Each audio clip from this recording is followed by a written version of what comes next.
Good morning বন্ধুরা, আজকে পিঠা বানানোর জন্য চাল গুঁড়ো করা হচ্ছে।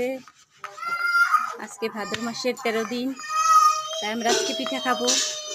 কে কে পিঠা খাবে কমেন্টে অবশ্যই জানাবা।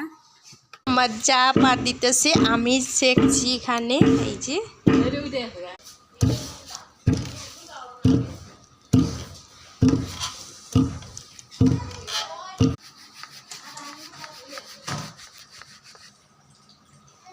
দেখো কত পিঠা বানাবো, কতগুলো চালের গুঁড়ো করেছি।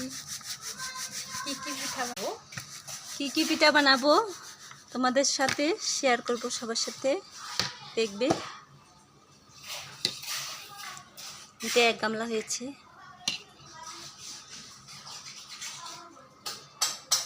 এখানে আধা গামলা।